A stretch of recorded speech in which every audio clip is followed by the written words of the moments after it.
Self-isolation day 2. I have to be honest though, it's more semi-self-isolation. My friend popped round yesterday for a couple of hours. I think he wanted to get away from the missus. I had to help him out. I will say this though, I don't think us Brits are taking this serious.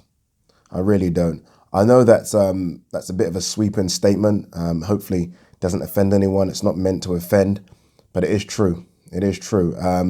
I've seen images this morning, of tubes packed, like not like semi-packed, packed, like rush hour packed, of people still going to work, right? I guess these people have to go to work.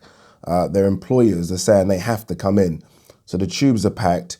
Yesterday, I saw images and video footage of people, I don't know if it was a Tesco in Dudley, but packed, absolutely packed. Obviously, the sun is out and people fucking going to the park as though it's a bank holiday. I mean, don't get me wrong. I understand it's difficult to stay in.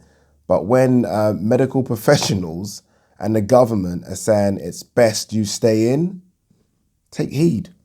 Take heed. And look, I get it. I mean, I went for a walk late last night, but I felt like going for a walk late last night when the streets are pretty much empty was the best plan, right? It was my best plan of action. I needed some fresh air. I didn't want to go out when it was super busy because it was. I could see from my window. So I thought, you know what? Let me go out late last night to get some fresh air. Like, I don't think people... Sorry about this coronavirus rant here, people, but... I remember I saw a graph, I think it was yesterday or the day before. You can probably find it if you look hard enough. It was of Italy, who's obviously, it's got very serious in Italy, right? Thousands and thousands of people have died. And I think it was showing Italy day 14. And it was like 234 deaths or something. And it showed UK day 14. Very similar, right? Both tracking exactly the same. It then showed Italy day 21. And don't quote me on this, but I think it was something like 3,100 and something deaths. Day 14 to day 21, it had spiked. And that's because Italy at the time, again, wasn't taking it too serious. There was no lockdown. Obviously, certain parts of Italy now are completely locked down. And I feel like we're not taking it seriously and it's going to spike like that. And the government's going to be forced to a lockdown, a proper lockdown. Is that what we're waiting for? I don't know. Sorry, one sec. I don't know if that's what we're waiting for. Look, I'm a bit of a hypocrite. I didn't take it serious at the beginning. Have to be honest with you. I didn't at all. Didn't take it serious. There's still the conspiracy theorist in my head not taking it 100 million% serious now. But I am going to do my part. And my part is not mingling, not mixing with crowds, not doing things like jumping on the tube and going to stores when I know it's going to be busy. I'm just not going to do it. It was Mother's Day the other day. Didn't want to go and see my mum. She's approaching 70. I'm not going to risk that. I feel like I'm fit and healthy. She isn't. So people, let's try and do what we can do. Again, I know it's difficult. I mean, who wants to be fucking cooped up at home? I mean, I've watched fucking everything I can watch on Netflix. I've now moved to Amazon Prime. You know, so it's not easy, but let's do what we can do, people. All right, let's talk a bit of boxing, right? This is a boxing channel, although that might change soon, but it is a boxing channel for now. How does boxing survive? When does boxing come back? What for boxing? Those are some good questions. People have asked me those questions. And boxing is, I think, in a completely different position to other tier 1 sports. So tier 1 sports being like football, NBA, what's another tier 1 sport? NFL, Formula 1, those are tier 1 sports, right? I think those sports can pretty much presume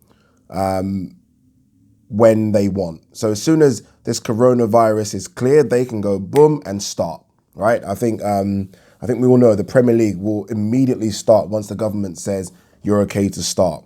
The reason they can start just like that is because, well, the first reason, I think one of the most important reasons, is that they have their own facilities. I know that might sound very basic and dumb, but it's true.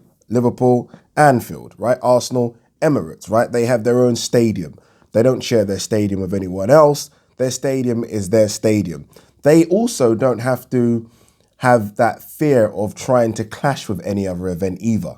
So there isn't a case of looking in a diary and saying, okay, we can do it then, but it might clash with that. So that's a bit, no, they will just start because they are tier one sports. Boxing's slightly different. Boxing isn't a tier one sport. It has some tier one events, right? When AJ fights, when Canelo fights, when Tyson Fury now fights, those are tier one events. But on the whole, it's not a tier one sport.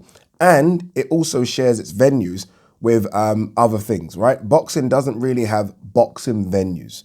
I mean, you think of York Hall, Bethnal Green as one, but the others, when you think of all the other major events that happen where boxing takes place in Madison Square Garden, that's not a boxing venue.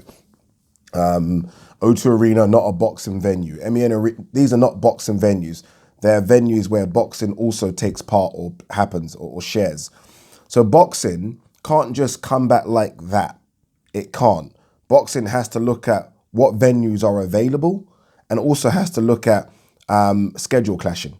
It has to do that. Now, you can imagine once the green light does get pressed and all the sports can take place, you can imagine there's going to be a flood of things happening. So not just sport, but all the artists, all those venues that boxing uses, that boxing has dates for, are going to be packed with music.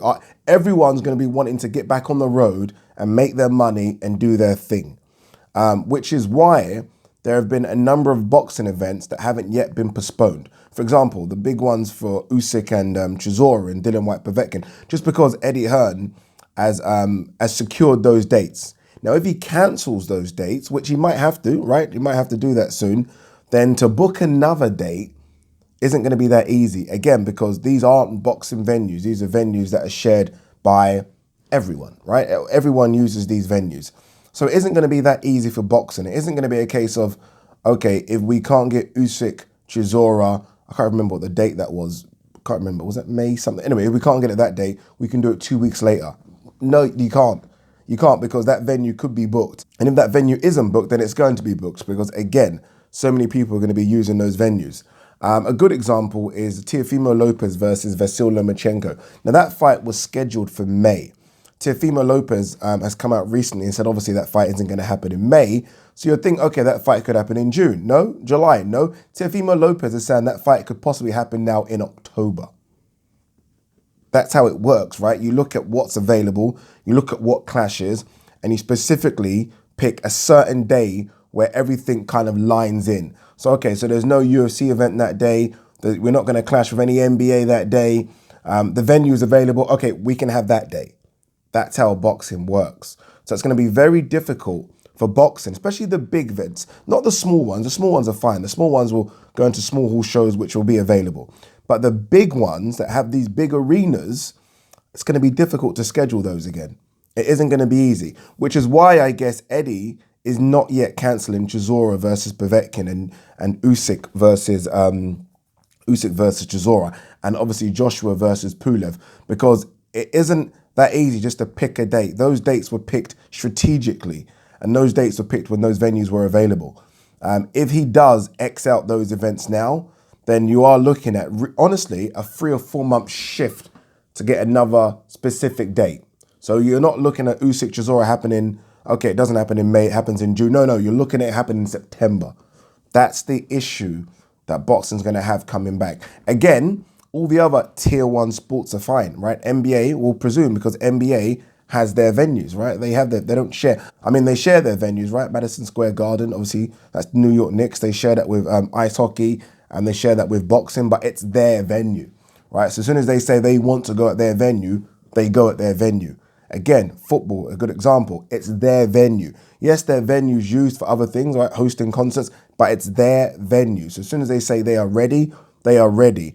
And they don't have to worry about clashing. They're not thinking, okay, we can't put that event on that day because it clashes with X or clashes with Y. They're not thinking that, because they know they're a tier one sport, and all eyes, regardless of what else is going on in the sporting world, will be on their sport.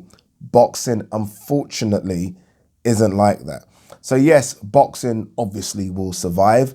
And yes, boxing events obviously will be rescheduled, but don't expect them to be sort of automatically the next month or the next week. Expect a 3 or 4 month shift when they can find a venue that's empty, which is going to be crazy because, again, so many events are going to be sort of packed together in sort of a 3 or 4 month space. And not just sporting events, I'm talking music events. So many events are going to be packed. So expect them to, yes, put these boxing events back on. Fingers crossed we still get the exact same fights.